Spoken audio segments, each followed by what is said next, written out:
Hello students, welcome back to my YouTube channel. Now we are moving class 11th maths chapter 1 miscellaneous. In the last video we did what? We did 1 to 6 questions. Now from here we will move to question number 7 onwards. Fine.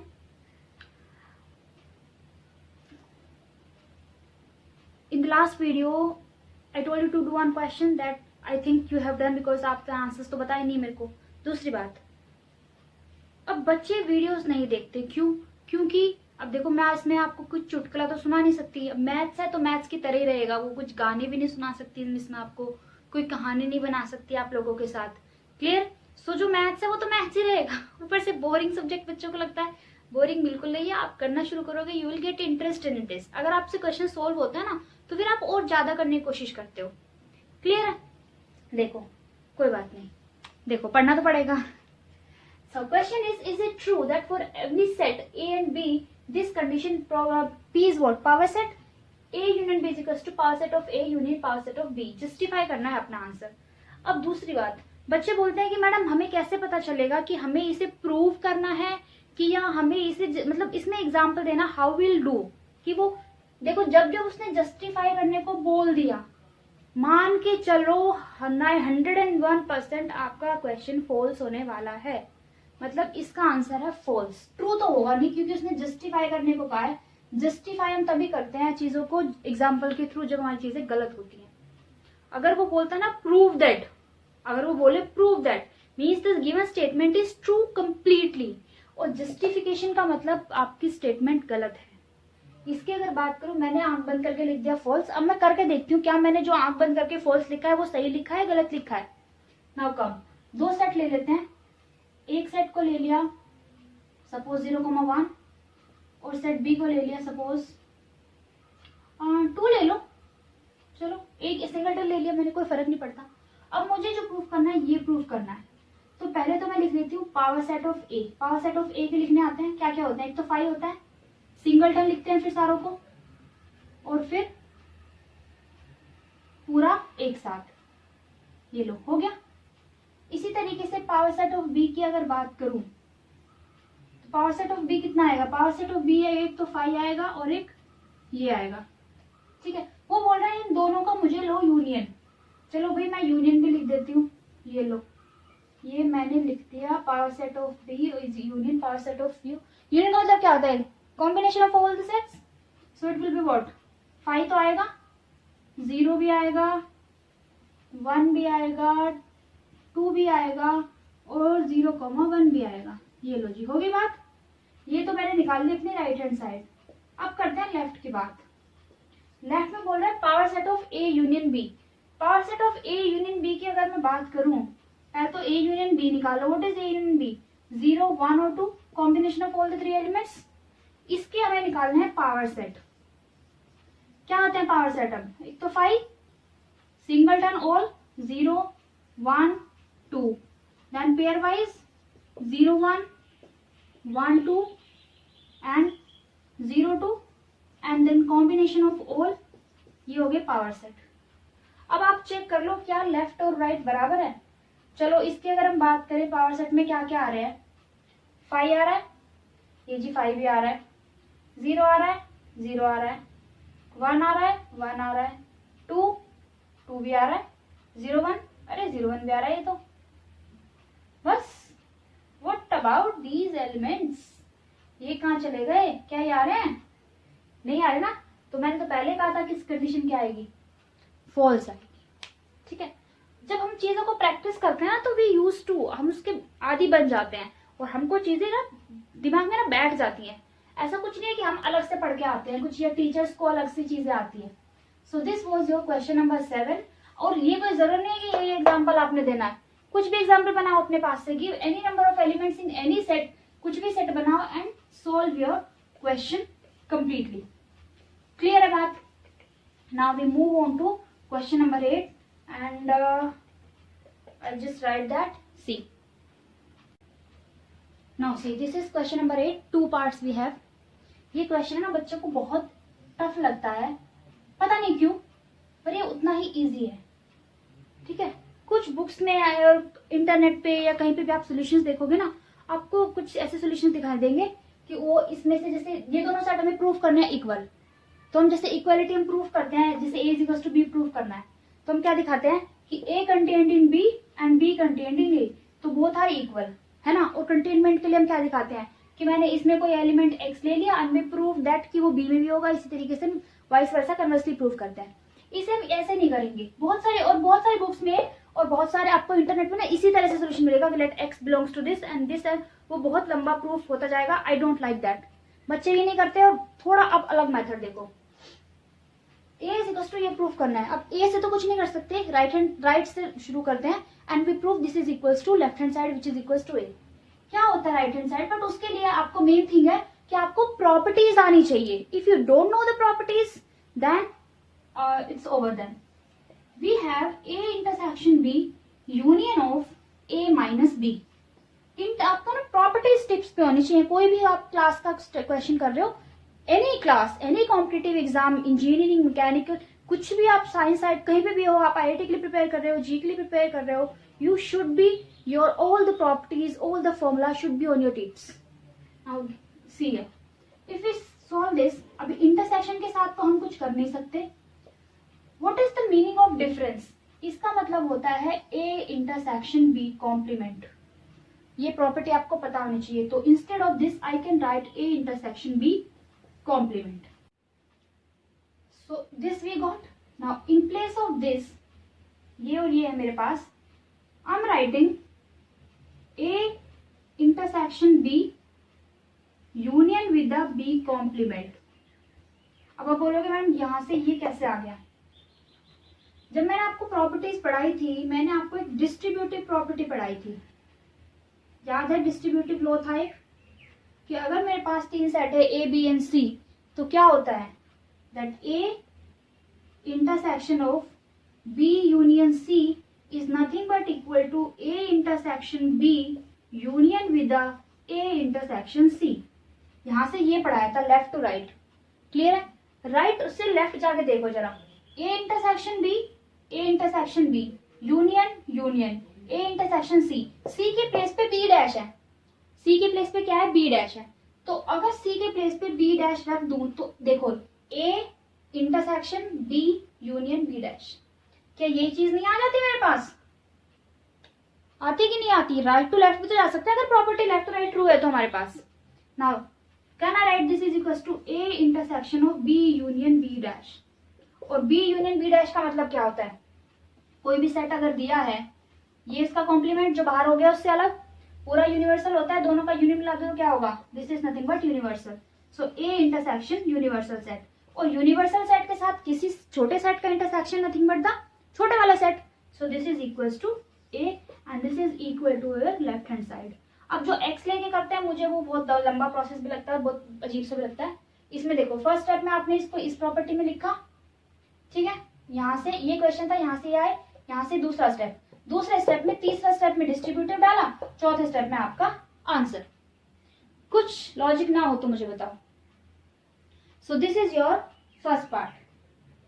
कोई doubt है तो बताइए, नहीं तो we will move to second part, ठीक है? See now see the second part. This is second part. Again same वही property से करेंगे हम इसको। अगेन B माइनस A का मतलब क्या हुआ? B इंटरसेक्शन A लिख लेते हैं एक स्टेप में, राइट, इस बार लेफ्ट टू राइट प्रूफ करेंगे। लेफ्ट ले लिया, A union of B minus A, so this will be what? A union of, this is B intersection A complement, ठीक है? प्रॉपर्टीज पता होनी चाहिए बच्चा, प्रॉपर्टीज नहीं पता देन यू आर फिनिश। इसका मतलब now again we can apply the distributive law only. A intersection ये है, इसे लगा सकते हैं, क्या आएगा यहाँ से आएगा A union of B intersection A union of A complement, clear है? This is equals to A union of B intersection of it's set और उसका कॉम्प्लीमेंट का union, nothing but the universal set, और इसका यूनिवर्सल सेट के साथ intersection is nothing but the A union B only. So this is your right hand side. Very simple question, बहुत सिंपल है, और X से लेके करोगे तो बहुत बड़ा हो जाता है। एक बार इसमें X लेके प्रूव करो कि इसमें कंटेन करता है, फिर इसमें X लेके प्रूव करो कि इसमें कंटेन करता है। Then from the first equation and two equation we said both are equal. तो उसकी बजाय हम ये 4 स्टेप में ना कर दें अपना आंसर, मार्क्स उतने मिलेंगे। ये तो है नहीं कि इस आपने ऐसे किया तो आपको 2 मिलेंगे, दूसरे वाले को 4 मिलेंगे, उसने बहुत बड़ा पेज भर दिया है। तो क्लियर है बात? So this is the method, ठीक है। Now these are the very simple question as well as important also. So we move on to question number 9 now. Now see, this is question number 10. Question number 9 I have left for you. करिए और मुझे answer बताइए उसका। Clear है? और हो सके तो आप क्या करोगे, करो, बताओ मुझे कैसे आपका आंसर आता है और क्या प्रॉपर्टीज आपने यूज की है। क्लियर है? Question number 10, show that A intersection B is equals to A intersection C need not imply B equal to C। मतलब 2-3 सेट हैं A, B और C, जिसमें A intersection B equal to intersection C है, but B और C जरूरी नहीं है कि B और C बराबर भी हो। बात समझ में आ रही है आपको? क्या करें, लेट A ले लिया मैंने, A को क्या ले लूं 0 1, B ले लिया मैंने 0 2, ठीक है, ले लिया।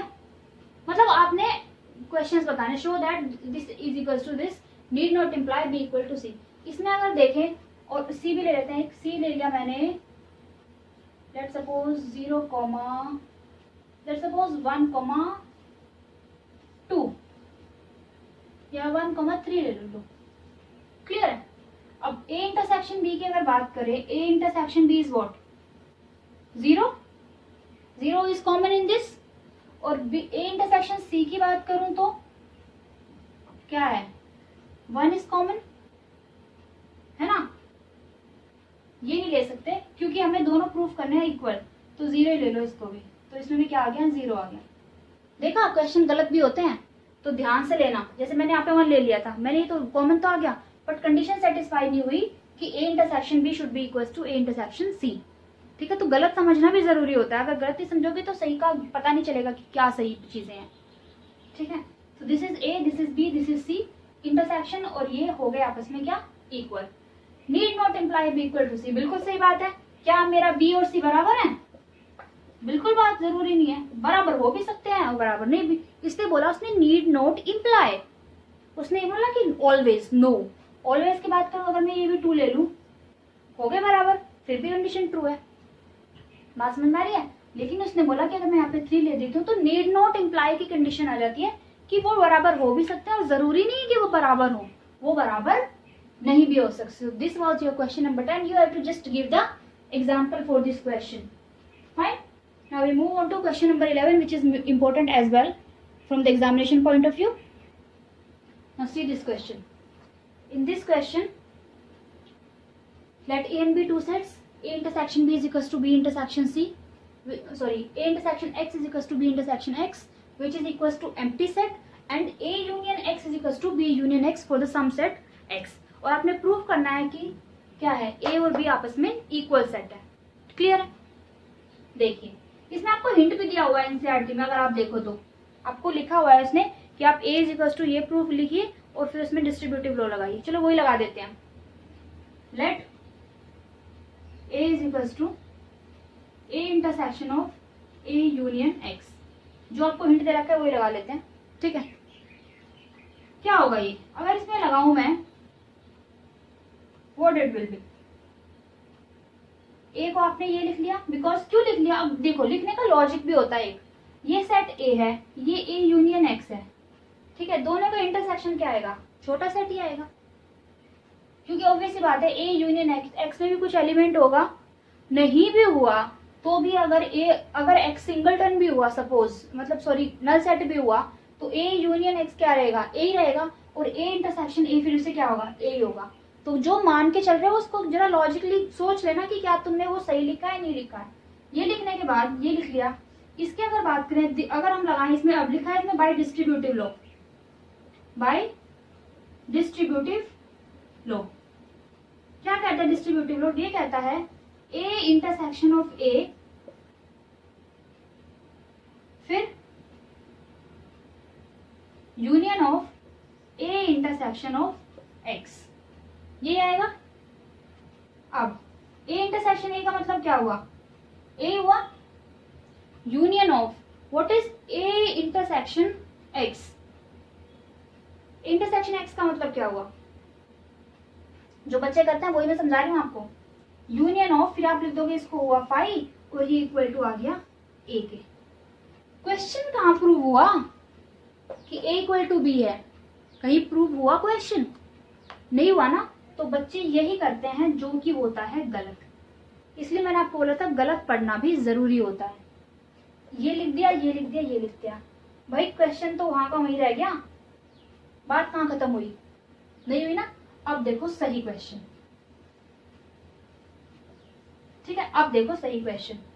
तो जो गलत था, नाउ लेट, मान के वही चलेंगे, is equal to A intersection of A union x.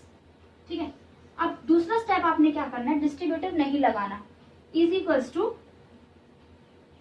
A intersection, what is the condition given? आपको दे रखा है A union X is equal to B union X, तो रिप्लेस कर दिया because A union X is equal to B union X आपको given है। Clear है? अब लगाओ distributive law. So by distributive law क्या आएगा? A intersection B union of A intersection X, what it will be? A intersection B only, और A intersection X का मतलब क्या दिया? Equal to 5। So this is equal to A intersection B. This is first part, और ये था किसके equal? ए के इक्वल। ये हमारा आ गई फर्स्ट इक्वेशन। फर्स्ट इक्वेशन आई है। अगर मैं दूसरे वाले से ये प्रूव कर दूं कि A intersection B is equal to B B है, यहाँ से तो ए प्रूव हुआ, अगर बी भी इसके इक्वल हो जाए तो we are done that A and B are both are equal sets. Now come, now similarly अभी हमने क्या लिया था? A is equal to A intersection of A union X. अब हम क्या लेंगे? बी इज इक्वल टू, अब बी लेते हैं क्योंकि बी प्रूव करना है। B is equal to B intersection of B union X. Clear है? अब गलत मत करना, अब दोबारा से गलत नहीं समझा रही, अब सीधा समझा रही हूँ। So this is B union intersection of B union X किसके इक्वल है? फिर से ए यूनियन, क्योंकि जो कंडीशन गिवन है वो पागल थोड़ी हुआ है सबको दे रहा है, आपको यूज करनी है वो कंडीशन कहीं ना कहीं, तभी तो उसने आपको दिया है। अगेन लगाइए distributive law. This is A inter B intersection A and union of B intersection X. This is again equals to 5 union of, commutative law hold करते हैं, यूनियन और इंटरसेक्शन बताया था। So this is nothing but A intersection B only and which is by B. So this is 2। So from 1 and 2 what you get? यहाँ से intersection है B के equal और यहाँ से है ए के equal. So can I say A equal to B? So this is done. So this is your question number 11 of miscellaneous exercise chapter 1. Clear है आपको ये बात? Now see last question of today 13, 14, 15, 16 बाकी 4 क्वेश्चन बचते हैं, वो हम next video में समझेंगे अलग से। Application of unions and intersection, ये लास्ट क्वेश्चन है। 3 सेट बताने हैं भाई, find sets A B and C जिसमें ये कंडीशन ट्रू हो रही हो, A intersection B, B intersection C और C intersection A non empty हो, लेकिन तीनों का एक साथ ले दूं तो नल सेट हो। बना लो कुछ भी, जैसे ए को मैंने मान लिया सपोज 1,2, बी को मान लिया 2,3, तो देखो ए इंटरसेक्शन भी हो गया कितना? 2 हो गया। एक ये तो हो गई। सी को अगर मान लू 3,4 है ना, तो इन दोनों के हिसाब से बी इंटरसेक्शन सी कितना हो गया? 3 हो गया। ठीक है, लेकिन वो बोल रहा है भाई कि सी इंटरसेक्शन ए भी नॉन एम्प्टी होना चाहिए। तो अगर इन दोनों की बात करूं, सी इंटरसेक्शन ए, इसमें कुछ नहीं है, तो ये लो, अब हो गया।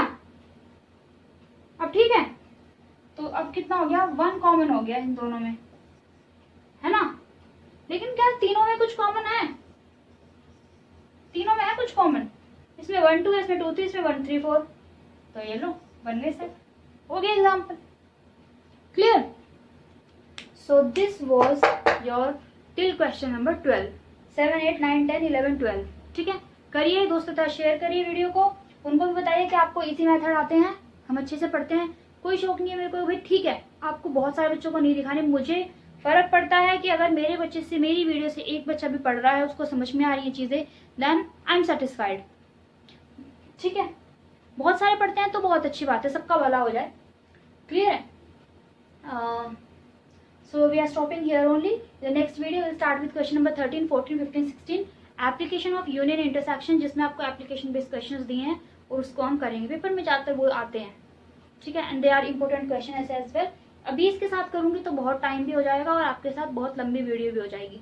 तो अभी यहीं पे खत्म करते हैं. कोई डाउट, कोई सजेशन कमेंट करिए कमेंट सेक्शन में, बताइए मुझे कमेंट करके. अदरवाइज लाइक करिए वीडियो को, subscribe the channel and spread it all over your friends. Thank you so much. Until then, good luck. Keep practicing. Thank you so much.